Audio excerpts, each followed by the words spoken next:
नमस्कार, मैं पंकज पांडे, देख रहे हैं आप प्राइम न्यूज और हाजिर हूं उत्तराखंड प्राइम का ये बुलेटिन लेकर। बढ़ते हैं हेडलाइंस के साथ खबरों की ओर। केंद्रीय गृह मंत्री अमित शाह कल एक दिवसीय हरिद्वार दौरे पर रहेंगे। वहीं हरिद्वार में अमित शाह के 3 कार्यक्रम प्रस्तावित हैं।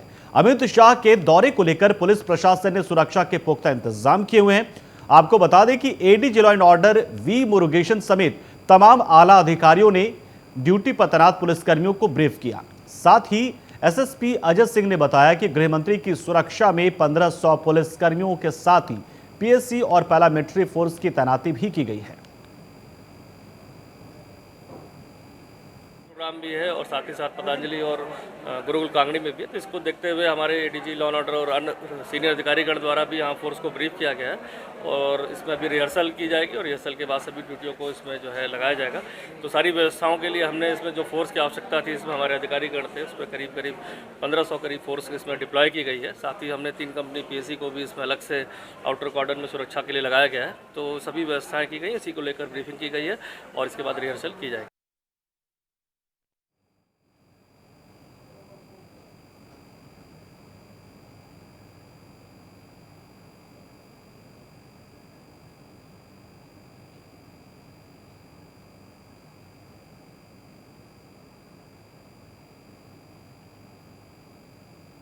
तो केंद्रीय गृह मंत्री अमित शाह का 3 कार्यक्रम प्रस्तावित, हरिद्वार दौरे पर रहेंगे वो। तो मुख्यमंत्री पुष्कर सिंह धामी अचानक काशीपुर जा पहुंचे। अचानक मुख्यमंत्री का कार्यक्रम तय होते स्थानीय प्रशासन में हड़कंप मच गया। काशीपुर में कुछ देर रुकने के बाद वो रामनगर में हो रहे G20 सम्मेलन के लिए रवाना हो गए। प्रशासन में हड़कंप के बाद आनन फानन में रामनगर रोड स्थित स्टेडियम में अस्थायी हेलीपैड तैयार किया गया। स्टेडियम में सीधे पिछले कुछ समय से अस्वस्थ चल रहे उत्तराखंड वन विकास निगम के अध्यक्ष और चंपावत के पूर्व विधायक कैलाश चंद गहतोड़ी के गिरिताल रोड स्थित आवास पर उनका कुशल क्षेम जानने के लिए पहुंचे।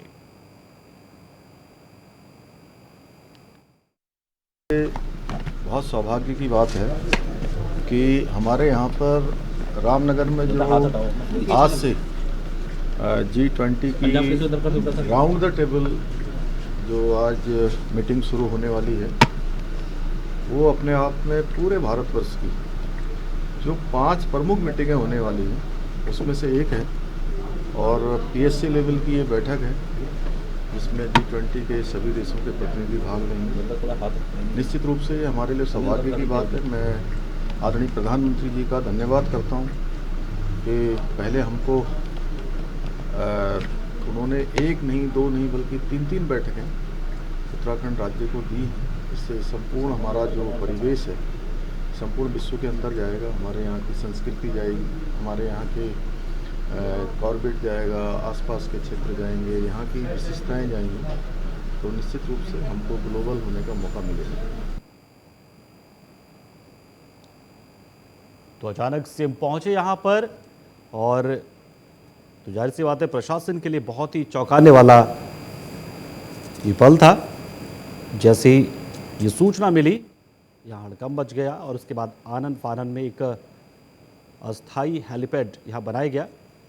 यहाँ सीएम धामी उतरे और उसके बाद वो अपने एक जानने वाले के घर पहुँचे जो बीमार चल रहे पार्टी से जुड़े शख्स से मिलने पहुँचे थे सीएम।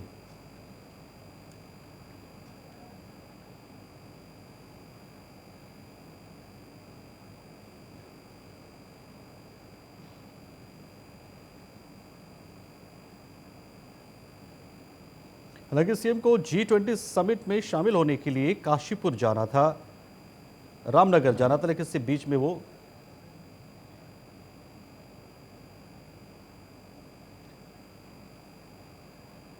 तो प्रदेश के सीएम पुष्कर सिंह धामी रामनगर पहुंचे, जहां पर उन्होंने रामनगर रोडवेज बस स्टेशन के अंदर करोड़ों रुपए की योजनाओं का लोकार्पण किया। साथ ही रामनगर रोडवेज स्टेशन को पोर्ट बनाने और कॉर्बेट के ऑफिस को आमला गेट पर पहुंचाने और रामनगर में ट्रैफिक व्यवस्था को सुधारने को लेकर कई योजनाओं पर चर्चा की। साथ ही रामनगर विधायक दीवान सिंह बिष्ट ने रामनगर की दर्जनों समस्याओं को प्रदेश के मुख्यमंत्री के सामने रखा। वहीं सीएम धामी ने कहा कि उन सारी योजनाओं पर अमल किया जाएगा और जल्दी ही उनको पूरा करने की कार्रवाई की जाएगी।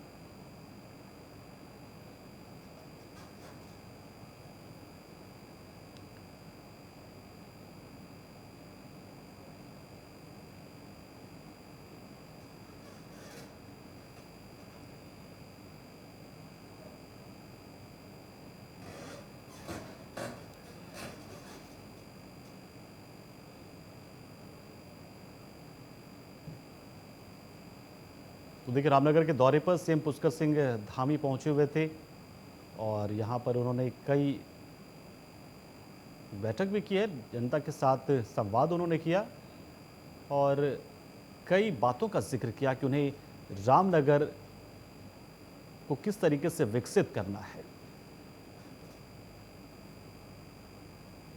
तो करोड़ों की लागत से योजनाओं का यहां पर लोकार्पण भी किया है, शिलान्यास भी किया है और कहा कि बहुत जल्द रामनगर एक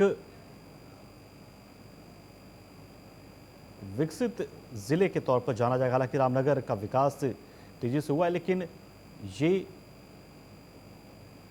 विकसित जिलों में सबसे ऊपर होगा।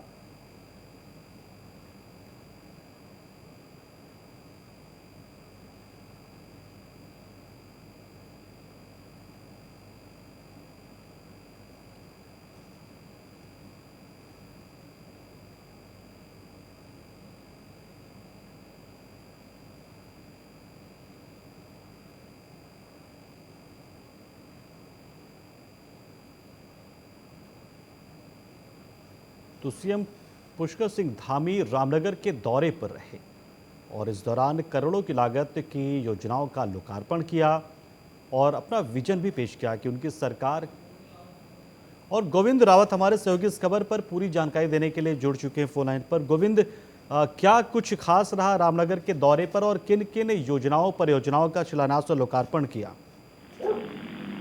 उत्तराखंड के मुख्यमंत्री पुष्कर सिंह धामी रामनगर पहुंचे तो तमाम जो है करोड़ों की योजनाओं का शिलान्यास प्रदेश के मुख्यमंत्री ने रामनगर के किया है और प्रदेश की रामनगर की जनता के लिए बहुत बड़ी सौगात जो दी है। रामनगर के रोडवे बस स्टेशन में करोड़ों रुपए की लागत का लोकार्पण किया है और स्टेशन को पोर्ट बनाने और कॉर्बेट के ऑफिस के ट्रैफिक व्यवस्था को सुधारने के लिए भी उन्होंने जो है व्यवस्थाओं को सुचारू करने की चिंता की है। और क्षेत्रीय विधायक दीवान सिंह बिष्ट के सामने मुख्यमंत्री के समय से क्षेत्र के लोगों ने तमाम समस्याएं जो है मुख्यमंत्री पुष्कर सिंह धामी के सामने रखी है और तमाम जो एक G20 कार्यक्रम को महत्वपूर्ण बनाने के लिए मुख्यमंत्री का पूरा प्रयास है। तो उन्होंने केंद्र प्रधानमंत्री नरेंद्र मोदी का आभार जताया। उन्होंने कहा कि G20 कार्यक्रम होने जा रहा है, इससे मतलब काफी रोजगार जो है हमारे क्षेत्र को मिलने का। तो उन्होंने काफी कार्यक्रम को सफल बताया। जो गोविंद, जाहिर सी बात है कि सीएम जब पहुंचते हैं तो फिर ये आम जनता के लिए एक त्यौहार की तरह होता है, बहुत सारी सौगातें भी देते हैं वो। क्या अलग से विभागीय समीक्षा बैठक वगैरह भी की अधिकारियों के साथ? अधिकारियों के साथ समीक्षा बैठक में अभी कोई बैठक इस तरह की नहीं की। उनका अभी फोकस जो था G20 कार्यक्रम को लेकर, जो विदेशी मेहमान है उनको लेकर जो है मुख्यमंत्री का फोकस रहा कि जो विदेशी डेलीगेट यहाँ पहुंच रहे हैं उनको जो सब उत्तराखंड हमारे जो ये कल्चर प्रोग्राम की जो सभ्यता है उसको जो है कहीं ना कहीं जो है देश विदेश का उसका जो मैसेज है वो जाए। तो उसको लेकर जो है मुख्यमंत्री ने अधिकारियों को जो कार्यक्रम है उसको सफल बनाने को लेकर अधिकारियों को निर्देश दिए। चलिए, बहुत शुक्रिया गोविंद, हमारे साथ जुड़े आप, जानकारी आपने दी। सीएम पुष्कर सिंह धामी हल्द्वानी दौरे पर दिव्यांग बच्चों के स्कूल नैब में जाकर बच्चों से मुलाकात की। इस दौरान बच्चों ने भी मुख्यमंत्री पुष्कर सिंह धामी का स्वागत किया और गीत सुनाया। साथ ही मुख्यमंत्री पुष्कर सिंह धामी ने कहा कि जिस तरह प्रधानमंत्री मोदी जी ने शारीरिक रूप से अक्षम बच्चों को दिव्यांग का नाम दिया, वो अपने आप में प्रेरणा का काम करता है और वो नैब में आकर इन बच्चों से मिले हैं। जिस तरह सरकार दिव्यांग जनों के लिए कार्य कर रही है, उसी तरह सरकार इस संस्थान को आगे बढ़ाने के लिए और अवस्थापना सुविधा के लिए हर संभव प्रयास करेगी।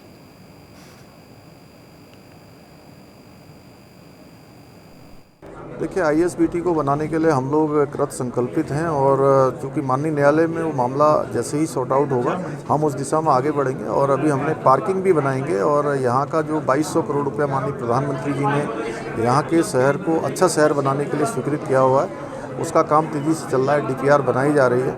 आने वाले समय में हल्द्वानी शहर हमारा एक अच्छा शहर बनेगा और स्मार्ट सिटी की तर्ज पर इसके काम होंगे। इसमें पार्किंग भी होगी, इसमें जो है ट्रैफिक की व्यवस्था भी होगी और साथ ही साथ जो हमारा गोलापार का स्टेडियम है उसी को हमने आगे करके अंतर्राष्ट्रीय स्तर का, राष्ट्रीय स्तर का एक खेल विश्वविद्यालय भी यहाँ स्थापित हो, इसके लिए भी हम लोग काम करेंगे।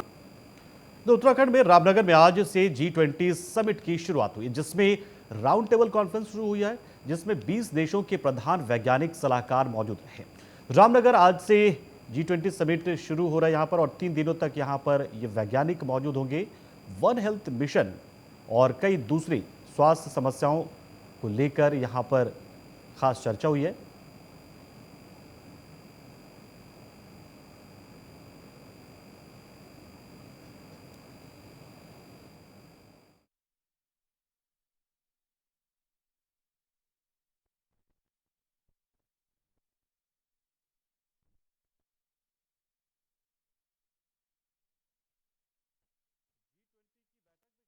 लिए सिम पहुंचे थे।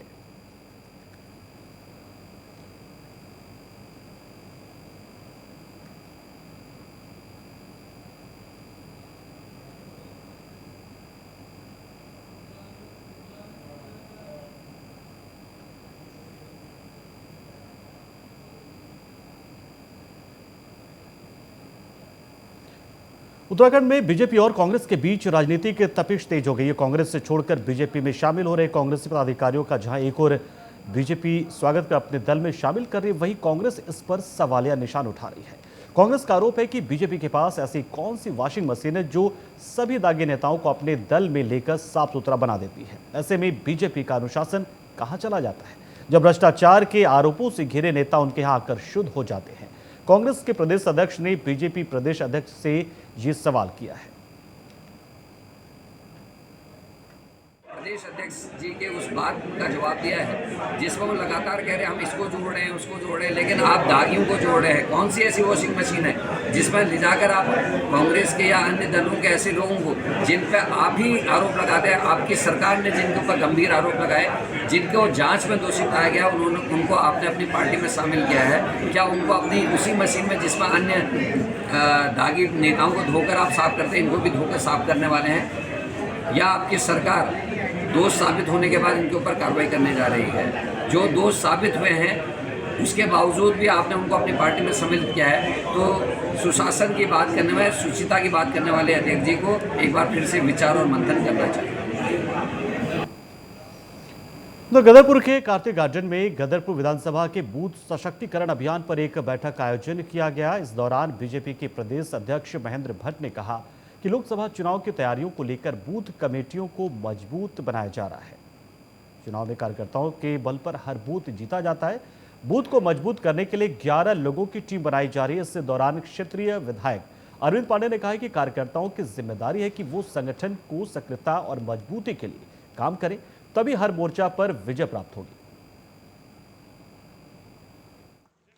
सशक्तिकरण का कार्यक्रम था और हमारी विधानसभा के कार्यकर्ताओं का यह सौभाग्य है कि आज के इस कार्यक्रम में सीधा प्रत्यक्ष रूप से प्रदेश अध्यक्ष जी आए और उन्होंने संगठन को कैसे विस्तार दिया जाए, संगठन के एक एक दायित्वधारी एक एक कार्यकर्ता आम जनता तक कैसे पहुँचे, इसका उन्होंने बाकायदे हमको गुण बताए। हम इसके लिए मैं सभी कार्यकर्ताओं की तरफ से विधायक होने के नाते मैं अपने प्रदेश अध्यक्ष जी को मैं इस काम के लिए धन्यवाद देता हूँ कि वो हमारे मध्य में आए। हम उनका स्वागत भी करते हैं। नगर निकाय की चुनाव और जो है लोकसभा की चुनाव सामने, क्या तैयारी है? देखिए, देश के अंदर विपक्ष अपने कुकर्मों की वजह से ख़त्म है और देश की आम जनता जानती है कि मोदी जी के प्रभावी होने से और भारतीय जनता पार्टी के प्रभावी होने से आम जनता का जीवन स्तर कहीं ना कहीं अच्छा हुआ है।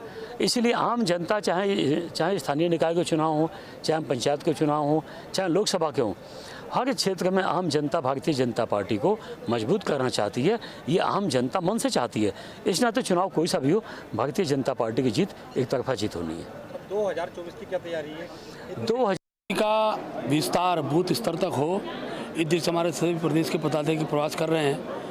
आज गदरपुर विधानसभा के बूथ सचिव की बैठक थी और हमारा काम का विस्तार बूथ स्तर तक उस दिशा में पन्ना प्रमुख पन्ना टोली तक विस्तार कार्य योजना हमने तैयार की है।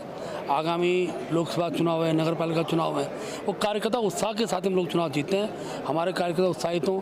हमने आगे कार्यक्रम दिए हैं कि केंद्र और जो प्रदेश सरकार की उपलब्धियाँ हैं उन उपलब्धियों पर हम गाँव तक पहुँचाएँगे, घर घर जाएँगे और 6 अप्रैल पार्टी की स्थापना दिवस भव्य रूप से मनाया जाएगा। उस कार्यक्रम की श्रृंखला की ये प्रदेश कार्य समिति की विधानसभा की जो हमारी बैठक है उसमें हम तय कर रहे हैं। आगामी चुनाव बूथ प्रबंधन के आधार पर कार्यकर्ता बल पर चुनाव जीतने वाली एकमात्र पार्टी है और कार्यकर्ता का उत्साह बना रहे, इस दृष्टिकोण से आगामी दिनों में हम अपने प्रदेश स्तर से लेकर जिला मंडल स्तर कार्यकर्ता का हर घर प्रवास ये योजना भविष्य में चलाने वाले हैं। घर घर जाकर जनसंपर्क करके और जनता को भारतीय जनता पार्टी पक्ष में मतदान करें, इसका आह्वान को लेकर हम जाएंगे।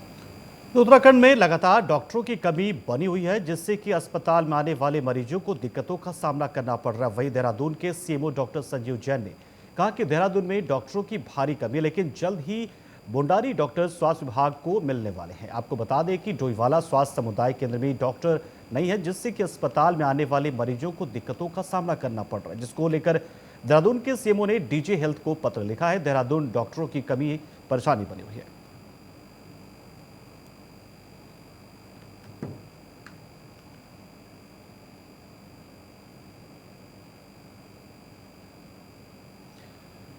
और यह खबर अल्मोड़ा से है, जहां पर वरिष्ठ पुलिस अधीक्षक रंजिता जयाल, सीओ अल्मोड़ा विमल प्रसाद और सीओ ऑपरेशन ओशिन जोशी के नेतृत्व में चेकिंग अभियान चलाया गया। चेकिंग अभियान के दौरान गोल गेराड मंदिर के समीप ताकला रोड में अभियुक्त फिरोज खान के कब्जे से करीब 74 ग्राम स्मैक और एक इलेक्ट्रॉनिक तराजू बरामद किया गया। बरामद किए गए स्मैक की कीमत 7,40,400 रुपये बताई गई। वहीं सीओ अल्मोड़ा विमल प्रसाद ने बताया कि स्मैक तस्कर फिरोज खान फतेहगंज से स्मैक लाकर बागेश्वर की तरफ ले जा रहा था। इसका उद्देश्य स्मैक की छोटी छोटी पुड़िया बनाकर युवाओं में बेचकर आर्थिक लाभ अर्जित करना था, जिसे चेकिंग के दौरान गिरफ्तार कर लिया गया। हमारे मुख्यमंत्री उत्तराखंड सरकार के डायरेक्ट श्री देवभूमि मिशन 2025 के अभियान के तहत एसएसपी महोदय अल्मोड़ा के डिवीज़न पर कल रात एसओजी और एएनटीएफ व सोमेश्वर पुलिस की तरफ से चेकिंग अभियान के दौरान गोलो गराड मंदिर के समीप ताकुला रोड पर एक व्यक्ति जिसका नाम फिरोज खान, जो कि रामपुर उत्तर प्रदेश का रहने वाला था, उसके पास से 74.04 ग्राम स्मैक बरामद की गई, जिससे पूछताछ से पता चला कि वो इस स्मैक को फतेहगंज से लेकर आया था, यूपी से, और फिर उसे वो बागेश्वर में बेचने जा रहा था। उसका उद्देश्य ये था कि वहाँ पे जो नवयुवक हैं उनको उसको बेचने का प्रयास था उसका, जिससे कि उसको यहाँ पे चेकिंग के दौरान हमारी टीम ने पकड़ा और उसके विरुद्ध आगे कार्रवाई। और इस बुलेटिन में इतना ही, लेकिन खबरों का सिलसिला प्राइम न्यूज़ पर लगातार जारी है, तो बने रहिए आप हमारे साथ, देखते रहिए प्राइम न्यूज़। नमस्कार।